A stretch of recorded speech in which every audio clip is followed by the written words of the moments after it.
Radio Bypass, bringing you rock and roll music that deserves to be heard. Discover new bands. Here's some old favorites on Radio Bypass.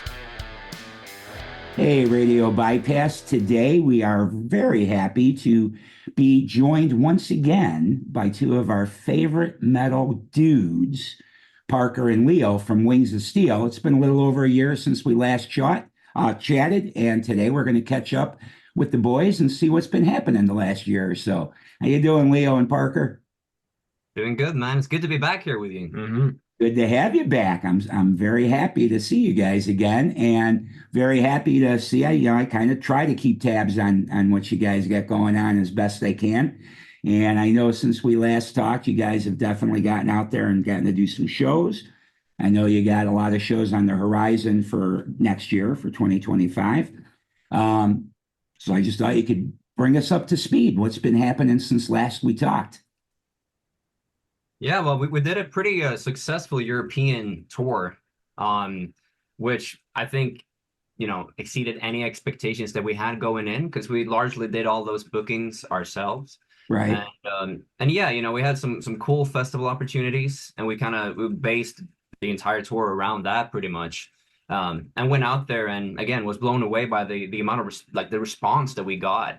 The headline shows, we did 2 shows in France, we did 1 in Belgium, and we did a bunch in Germany. And yeah, the response overall was just absolutely terrific. Yeah, I mean it was really awesome, because especially for us going into that, we'd only played 3 live shows as Wings of Steel, so to finally get to not only share that with with our fans, but also to do it was just it's the best. It's really you can't compare it. So that was a lot of new people that weren't aware of you are now because of that. Absolutely. And in light of that, we found some new guys who's working with us in the band now too, which is great. So we have a bass player from Belgium now by the name of Matthew Trobeck, and a drummer from Germany by the name of Marcel Binder. Yeah, it's been working out really well. Yeah, I mean they were great. We basically we needed to find a new bass player and drummer for the tour, and we showed up a little bit before. I think we did like 3 or 4 rehearsals, something like that, and then we just went and got to it, and yeah, it was really cool. And the shows probably kept getting tighter as you went. That's absolutely right. Oh yeah. I mean, I think we did a pretty good job. I mean, even the first couple of shows were, definitely by the end of the tour, we could tell all right, it's totally locked. But even in the beginning too, it was it was still, everything was really good, and yeah. How many shows did you guys end up doing? We did 11, right? 11, yeah. So 4 festivals and then 7 headline shows. Yeah. So not too many, but well, it doesn't. I wish we did more. I can't wait to do more again. But it was a good first run, and we're planning on backing that up now with a lot more shows next time we head over. Right. And is that, I saw that you guys do have some things booked in 2025. Is that going to be your next round of European shows? Is all in 25, nothing more this year? Nothing more this year, but as of this interview, we've only announced 3 of those shows. There will be many more in Europe, and also we are planning to finally get to the U.S. next year. Yes. So we're working on all this stuff right now. It's it's a lot of work to put the stuff together, and it takes time, and you have to work all the details out. But yeah, we're definitely going to be getting out there a lot next year live, and hopefully being able to see, not just our fans in one country, but in more corners of the globe. Yeah. Yes. Well, you definitely need to do the U.S. because I know when I've played your music and after our last chat last year, I've had people ask me, do they ever play around here? No, not yet. So the desire is there to see you in our country as well. Yeah, and then hopefully, that's that time to build up now, so that when we actually do get out there, we'll have a good turn up too. Right.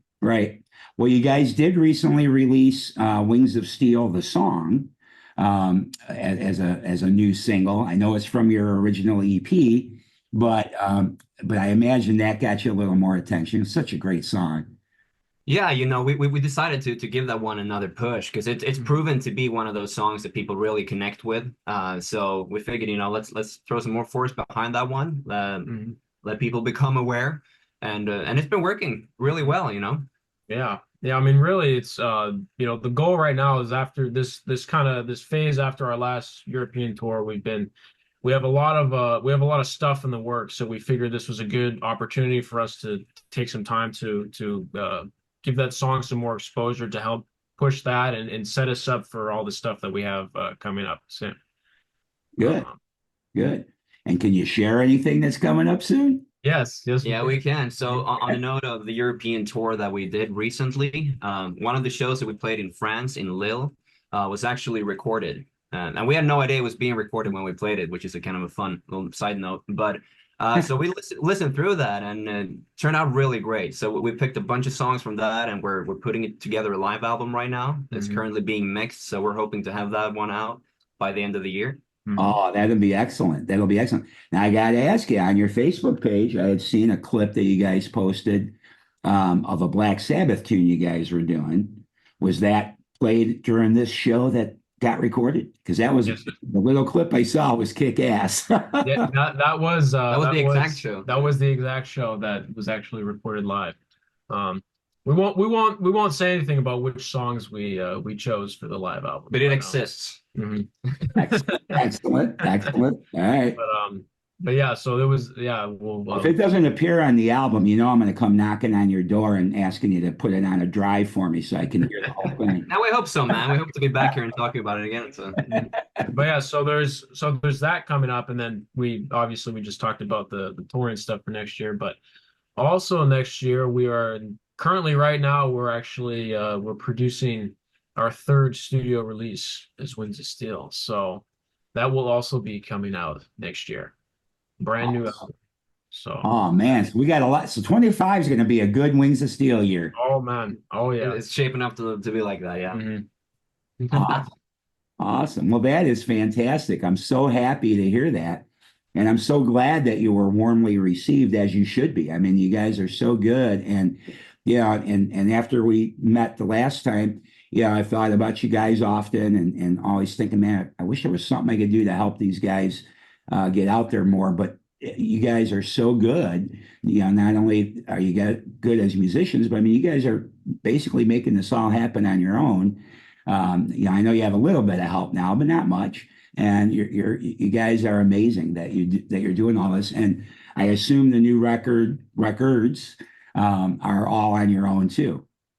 Yeah, that's the plan for now. I mean, we're as we've grown in our careers and we've produced more and more stuff, we've learned a lot of things about how to not just write and record and produce the music itself, but also how to market the music and how to share it with more people. So I do think now we are in a spot where these next releases we have coming out will be making bigger and bigger impacts, which is exciting because for us our goal is just to share our music with as many people as possible, and it's been a really cool ride to watch that grow and to watch more and more people connect with our stuff, and yeah, we're really excited to keep that trajectory going. So we're excited to finally be able to get in the cycle of album tour album. That's exactly why we do what we do. And while we have learned a lot throughout these few years that we work together, there is still a lot more to be learned, and we're still currently learning a lot. It's like you said, when you do most of it yourself, there's no shortage of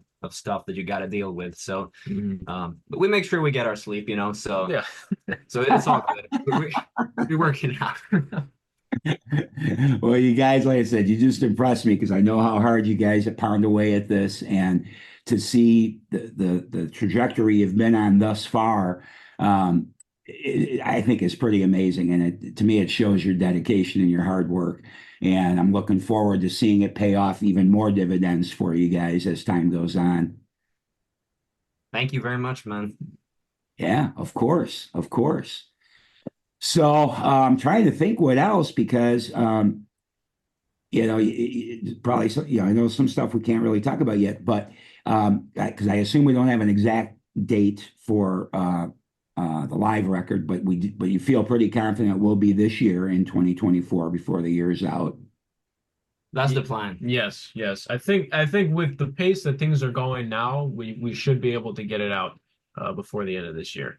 I mean, there's a lot of stuff like we're going to be producing. We're going to produce vinyls and all that, and I mean, really, out of all the things that you do to get a record ready, I mean, printing the vinyls itself is actually a thing that takes a lot of time, and then getting that all situated. We want to make it available for people not just in the U.S. but also in Europe and in other places as well. So it takes time to sort all that stuff out. But we're still very confident that we'll have this out by the end of the year. But Good. if there's, yeah. It's a little bit easier to find places that can press vinyl now, because I know just a few years ago there was such a shortage of availability to get anything made vinyl wise. Is that up a little bit?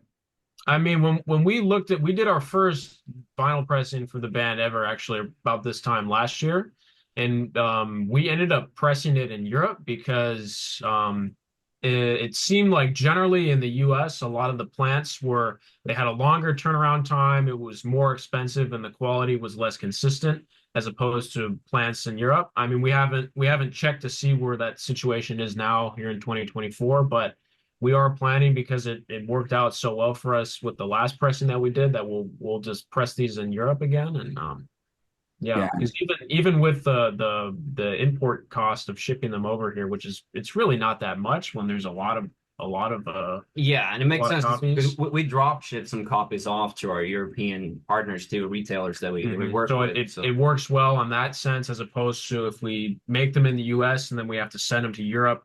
There's a lot, the import charges are higher in Europe if it's sent from the US as opposed to if it's sent from Europe to the US. Oh, interesting. So all these little details, you kind of have to take into consideration. But we figured that out. We figured out a pretty good system last year, so that's probably what will happen, unless we find a really, really good situation here in the US. But but if you knew you were able to get the product turned around and it was good quality, nothing wrong with sticking with that. Yeah, absolutely. Yeah, awesome. Well, what else should we know? As I say, you guys have had a lot going on, but at the same time, I don't know what all we want to talk about today. I just was excited to catch up with you guys and hear your story from where you've been, from where we left off in June of last year. Yeah, I mean, that's kind of where things stand currently. There's a lot of stuff that we do every day to move all these things forward as fast as we possibly can. But I guess I will mention that the 3 festivals we have confirmed is Up the Hammers in Greece. That's March. Yeah, it takes place in March, and that's cool because we got invited based on demand. Like, people were asking for us to come out, so that's really cool. Nice. And that'll be our first show in Greece ever. Yeah, that'll be our first time there. That's always special. That's always special. Then we have Iron Fest, which is in Germany as well. Yep, in June. Yeah. And then Headbangers Open Air, which is another famous festival, that's in July.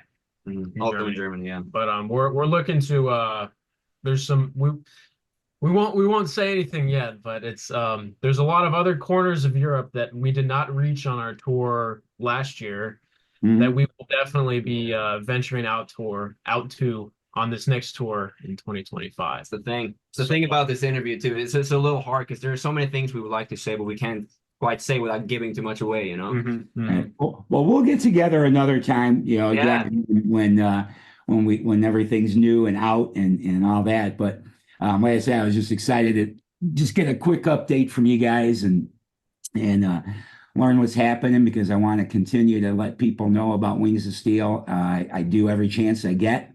I've talked about this record with so many folks, both the EP and the album.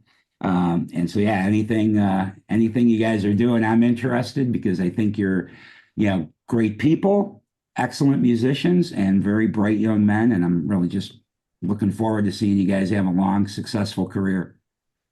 Thank you, man. And again, it's great being back here with you, and thank you for playing our music. It's stuff like that that's really helped us out to get to where we're at right now, so that we can start taking on bigger and bigger endeavors.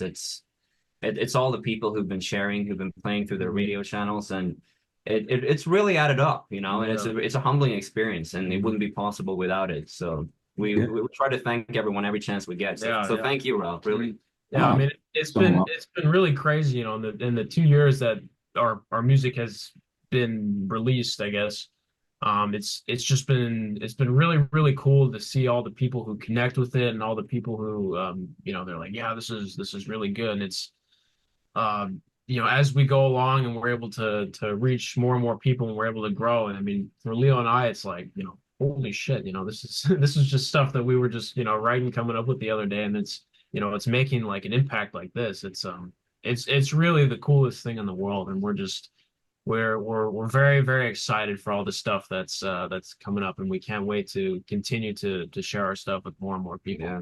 And it says a lot about the heavy metal community, man. Hmm. It's definitely alive and strong and doing well. Otherwise, we wouldn't be able to do the stuff we're about to do, you know? sure, you might not know it, on mainstream radio or anything like that, but it's definitely there because I just see it even with just the show, and I'm not even always playing, heavy stuff. Sometimes I'm playing lighter stuff too, because I like a wide variety of music. So I like to feature a lot of different types of musicians, but I see it all the time, and I get emails. Like I do know you guys have definitely at least two dedicated fans in Hessen, Germany, because they've emailed about your stuff when I've played it. And yeah, the community's out there. We might be a smaller number, maybe, or a little more hidden. Maybe not in the mainstream where everybody knows, but it's definitely there. I see it all the time, Yeah. and I'm very happy about that. And I know I told you guys this last time too, but I'm very happy to see young folks like yourselves keeping this music that I thought would die with my generation going for another generation. So I thank you guys for that, because I just think it's some of the best music ever. And, you kind of hate to see it fade away. And all of our heroes are, getting older. I mean, you got the Judas Priest shirt on. They're out on the road right now. Their new album is killer. But, how many more can they do, right? Mhm. Just age is age. And so for you guys to pick up, the Judas Priest reigns or whatever, any of the legacy bands from my era and keep it going, it is fantastic. And yet at the same time, what I love about you guys too is, and we talked about this before, I can hear some Jeff Tate in your vocals and this and that. But what I love about what you guys are doing too is you're taking your influences and making your own stuff and making it you and make it sound like you. I mean, if I have my iTunes in a rotation thing, random thing, I never have to wonder if I'm at my other desk. I always know right away when you guys come on, like, oh, that's a Wings of Steel song, right? And that is what I always thought every band needs, is to have their sound, so that within a few notes, if you're not looking at something that tells you what you're listening to, you know what you're listening to.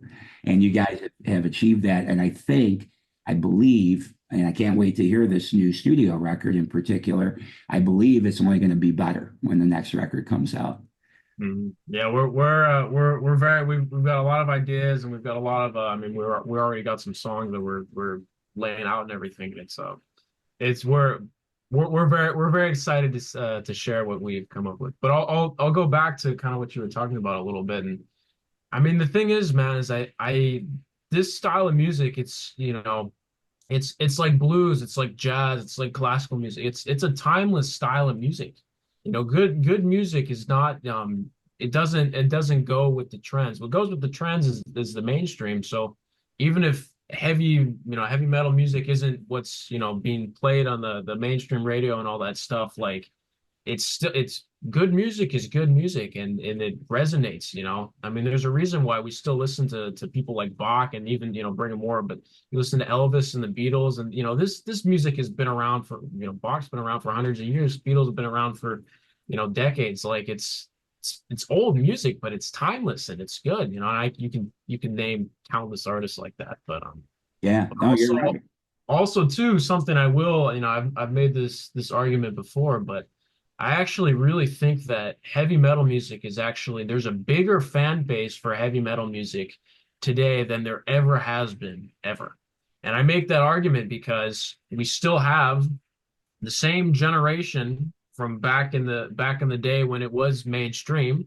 they're still around for the most part. And now we have a whole new generation where that was their parents and they got it from their parents, or they've picked it up from, listening to the Guitar Hero video games or whatever. Like it's crept its way into the next generation. So there's that. And then there's also the fact that, the internet came out, and because of the internet, now there's so many people in other corners of the world who wouldn't have known about this music, who now they do, and now there's fans of it. So I really do believe that, even though it's not mainstream, heavy metal music has a bigger fan base than it's ever had ever in history. And it has endless potential, I think it just becomes one of those things where it's up to everyone to open up to it, where in a sense that if you're going on tour and you're Judas Priest, you can take on a young new band as an opener. If you're the promoter of a big festival, sure, you got to, do what makes sense for your festival to be successful, but you got to also help out the heavy metal community, and if you guys like us, we got to do whatever we can do to succeed, but it's also our job to make sure that whenever we have an opener, like we give people chances wherever we can, and we try to make the heavy metal world a little better than what it was yesterday. Right. And something else I'll jump in with there too. It's I mean, you look at a band like, Led Zeppelin or Judas Priest. I mean, you can take, any of the great legacy bands that are out there, but they weren't necessarily like copying their influences like one for one directly. What they were doing is they were taking what was the music that was inspiring to them, and they were going and they were, saying that in their own way. And I think fundamentally that's what Leo and I are doing here. Is that, we're inspired by all these, Priest and Maiden and Deep Purple and Rainbow, all the list goes on, right? But that's the music that we love and that inspires us, and we say, okay, this is great. We want to take that and inspire, and take that what inspires us, and recreate that in our own way. And I think that's really the key thing. Yeah, I agree with you. And I think you guys are definitely doing exactly that. So, yeah, I totally agree. And there's nothing wrong with that. And I like what you said about, the heavy metal community trying to help each other out, because that's something that I always thought was important in the music world. And I saw it more with heavy metal bands than any other genre, where it was a little more like a family, and everybody does try to help one another out. And it's the same thing with the community of fans too. I mean, to me, my whole life, it's always been the most dedicated fans that I've seen. When I was young and Judas Priest was playing huge places back then, every single person there was just devoted to Priest or Metallica or whoever I would go see back in those days. And they were really into it. They were watching the show. Then you go to, some pop type artists and stuff, or certain other types of musicians that I've been at shows, and people are more looking around. It's kind of more like they're just trying to be cool or whatever, where the metal community it's all about the music. And it is kind of a familial, family type environment in its own way. So I'm glad to know that that's still what you guys are experiencing today in the 21st century. Absolutely. I think a lot of people in the heavy metal community are making all the right choices. I mean, you got to kind of look at it like, what type of heavy metal fan do you want to be? Do you want to be the guy who, listens to a band and go, oh, that's a Priest clone. Oh my God, it's so old. Go kill yourself, or whatever they might say, Or do you want to be the guy who says, oh, these guys remind me of Judas Priest. That's awesome. I love that band, Right. Two entirely different approaches, one kind of serving the metal community, the other one just kind of not really doing anything at all. Yeah. But right. Yeah. And I've never believed in giving bands a bad rap for, sounding like somebody else. Like Zeppelin's a great example, because there were several bands that came up through the 80s and were criticized for, being a Zeppelin clone. There was even a song, Lead Clones. I don't know if you guys are familiar with that song. Yep. Gary Moore did it. Yep. But I would think like the band Kingdom Come is one that I saw get ragged on a lot for sounding so much like Zeppelin. Yeah, right. When I heard that debut album, to my ears and to my soul, I'm like, this is fantastic because Zeppelin's not making these records anymore, and these guys are killing it. They're doing a great job. So I had the opposite feeling, like, no, I'm not going to rag on these guys. Yeah, maybe right now they do sound almost a little bit too much. Maybe they were a little clone-ish, but it was their debut record. So I figured, they're going to grow as they go. But I think they got such a bad rap. I don't think they got too far after that first record. I mean, they did have another record, but I feel like they got kind of a poisonous name, and I felt it was so undeserved because who cares if they sound like Zeppelin? Zeppelin's freaking fantastic. Yeah, and I feel the same way with Greta Van Fleet today. That's It's like today, yep. at the end of the day, it's great music. Why can't that be enough? Like it's one thing if you like steal riffs and you like steal lines that are like identical and stuff like that. That's one thing, but a sound or like an atmosphere of sound that gives a certain feeling, that's awesome. We should have more of that. Yeah, I'm with you. I think Greta Van Fleet, I honestly think they just use that to their advantage because that's, when I first heard about Greta Van Fleet, that was the first, it was almost synonymous with, oh, they sound like Led Zeppelin, but it got a lot of people talking about them, and now they're arguably one of the biggest new rock bands that's out there today. I mean, if you sound like Led Zeppelin, that's exciting. I want to check that out. Led Zeppelin's a great band, man. I think that's a compliment. Right. It is. It is. And with them, while they do sound a lot like Zeppelin, especially the first record and everything, they also still have their own sound going too, though. Oh, absolutely. It's not, and I've heard the same thing, like, oh, is that another Zeppelin? And I had the same feeling like I had, 30 years earlier or whatever with Kingdom Come. No, I mean, yes, Zeppelin's there, but they're also doing their own thing, and they're young guys, just like you guys, And to me, you develop as you go. So when you're fresh out of the gate, if you sound really close to whoever it is that influenced you, I mean, I'm a huge Aerosmith fan. If a band came out today that somebody sounded just like Steven Tyler, I'd be ecstatic. I'd have no problem with that. But if it's young people, I also believe that it takes a bit to find your own sound. You're gung-ho for what excited you and what made you want to play to begin with. So maybe your first time out, you are going to sound a little bit more like whoever it is that you're excited about that influenced you. But give these bands time to develop too. And I think Greta Van Fleet has developed in that way. I think you listen to their last thing to their first thing, there's a difference there. I hear it, at least to my ears. So I mean, we've seen this kind of thing with many bands in the past too. I mean, look at the difference between Rock and Roller with Priest, the first album, then you look at Painkiller. It's a totally different. Gap. The Scorpions, the same thing. I mean, you said Black Sabbath. I mean, a lot of those bands where they kind of started out and they had one kind of sound, and then over the years it really developed and it really grew into something else. Def Leppard, yeah. Well, really everybody. I mean, Metallica that you're wearing. I mean, you listen to the first EP and then up through what they're doing now. It's not quite the same. It's just reverse. Skid Row, from the first album to Slave to the Grind. Mm-hmm. Two very different records, in my opinion. Subhuman Race, also quite different.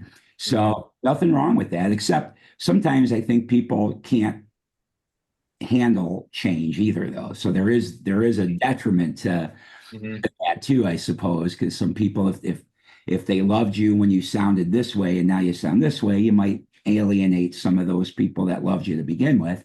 But I would hope that most music fans, and I think the real hardcore fans are this way, you have an open ear and you have an open mind, and accept a variety of things from your musician. I mean, I wouldn't want Aerosmith to go do a polka record or something, but if they branched out a little bit and sound a little different, which they do too, if you listen to their catalog, their last studio album sounds nothing like the first studio album, but that's okay. You got to grow, and there's nothing wrong with that, except, like I say, I do know some people do get, I want my Dokken or whoever, I want them to always be exactly what first got me excited, Yeah. Same thing with genres, it's hard. Like, I always feel like if you do like this podcast that I do, the music show part of it, oftentimes I feel like I could have a bigger audience if I would limit myself to one thing. If I would do just heavy metal music or just classic rock or just 80s rock or something. But that's not exciting for me. I don't want to take the time to do that. I want to share any music that I hear that's really freaking good and deserves to be heard, which is the tagline I use, rock and roll music that deserves to be heard. So I don't want to limit myself only to metal. I love metal, but I don't want to limit myself only to that. If I decide a new Joe Walsh song comes out and it kicks ass, Joe Walsh sure ain't metal. So I want to be able to share that too, right? But when I look at how many people listen to this show, when I do bother to look at the stats, mostly I don't, because I do this mainly for my labor of love and loving the musicians I love, but to better assist the musicians too. Sometimes I wish, like, okay, I want this audience to be 4 million people, like I used to have listening to my radio show back in the old days. And it's not that. And I think, all right, but I see though that when things are pigeonholed and in one category, the audiences tend to be a little bigger. But so I don't know what the answer is for that. So I think the thing is, like, it has to be real to you. You have to feel that's where it's got to come from, that's what makes a good product, because there are a bunch of not great products out there because it didn't come from that. It came to just speak to the masses, and then it kind of falls off. The real stuff sticks with you, and we try to write from that standpoint too. We try to just stay true to what we do. We don't look for a specific group of people to try and please and appease and whatever like that. Like, we do what we do, and people tend to love it, and that's what you play into. Well, it's really all based off of, the music we write is what inspires us, and we think, well, if it inspires us, it's going to inspire somebody else. That's really what it's fundamentally based in. And I mean, I will say kind of around that too, because it's relevant. Like, you look at a band like Metallica or Iron Maiden's a good example, right? Because they have, I think a lot of people, if you like their first record, you'll probably like Power Slave, and you'll probably like Somewhere in Time. But then, later there's not a lot of people out there who like every single Maiden record, not just the stuff in the 80s, but also like the X Factor, like the Blaze Bayley albums, and like, because they went off and they did something that was very, very different from what they did. But I do also think too that, Maiden and also Metallica is a good example of this, where, they went through kind of an interesting, more experimental phase in the 90s. And I mean, sure, there's a lot of reasons why the industry was a totally different place, and whatever. They went out and they put out some different stuff. And it definitely, a lot of the people who were there from the 80s stuff, they got to there and they're like, okay, maybe it's not for me anymore. But they kind of pulled it back together a little bit in the 2000s, and they kind of found like a good middle point. And I really just think like it is a balancing act, and it's okay. Like, you got, if something's inspiring you, you got to try it, you got to put it out there and see if it works. And it is what it is. But yeah, I mean, as long as you did something that you believed in, like, you can't fail. That's kind of the way I see it. Sure, your numbers may not always be amazing, but what's more important, I think the most important thing is you do what you love doing, or you at least you try to always come from that. Yeah, and even when if you put out an album that's very different from your previous catalog, it's very unlikely that you're going to then go out and tour and only play songs from that new album. You're still going to, I mean, you look at Def Leppard, and a lot of their, nowadays, a lot of their set lists, it's a lot of their classic stuff from their first, 4 records. That's most of the set list nowadays. So there's something to be said about that. A lot of the legacy bands, if they do have a new album out when they're on the road, they usually just throw 1, 2, maybe 3 in for the record, because unfortunately people want to hear those hits. That it's the blessing and the curse of having big songs. Yes, Well, that's the cool thing about being a young and new band. You can put your music out there, and people are like stoked to hear your new material. Yeah. Well, I certainly am, for sure. That's awesome. Although, if I'm, still alive 10 years from now, and you guys have had 8 million big albums or whatever and big hits, I still will expect to hear, even though this maybe not have been a hit for you, Lady of the Lost? Yeah. Title. because I love that song so much. I know I added that to our last interview because that's just such a great song. So I'll always want to hear that one. That'll be the song you got to play if I'm at a show. All right. Sounds like a good deal. Mhm. Yeah, and I don't know if you guys knew this, but at the end of every year, I do a top 10 singles or top 11 singles of the year, songs that never had an album come out with them in that calendar year, and then a top 11 albums. So for the end of last year, you guys were on my top 11 list, but I did screw up. And when I listed the list of who everybody is for the top 11, that day, I must have been so psyched on Cry of the Damned that I listed that as your album title. So my apologies. Instead of Gates of Twilight, I put Wings of Steel, Cry of the Damned. Yeah. Well, to be fair, Crash Dam was a single. So It was a single. No, but you were on my top 11 album list. yeah, well, that's awesome. Man. So I screwed up there. Happy to hear that. But It could have been called Cry of the It Damned. could have been. We could have named the album Cry of the Damned. yeah, it works. But I like Gates of Twilight, though. That's cool. Yeah.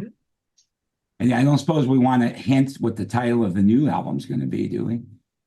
It will materialize when it comes. You know? We haven't figured. Usually, what we do is we like to write all the songs, and then we either pick one of the names of the songs that we feel kind of does justice to like the vibe of the album, or I mean, they will come up. Yeah, with once it's all sequenced, you figure out song orders and all that. Yeah, I get it. All right, guys. Well, I am so glad that everything's been going so well for you guys in this last year since we spoke. And everybody, Wings of Steel, follow them on Facebook and all the social media stuff. They have a website as well. Maybe you can go if you haven't already added the record to your collection. Maybe you can go get that and the EP, because I think you guys even have a combo now where you're selling the EP and the album together. So check, keep an eye on these guys. And Europe, you're going to be lucky in 2025, and hopefully the US will be lucky too. Hopefully. Yeah. And we'll catch up with you guys again when this new record comes out. And then I think what we'll do now, though, is since we're re-releasing Wings of Steel, the song, we're going to play that for everybody right now. All right, guys. Parker and Leo from Wings of Steel. Thanks, guys. Pleasure. Glad things are going well for you. Stick around. Here comes Wings of Steel with Wings of Steel.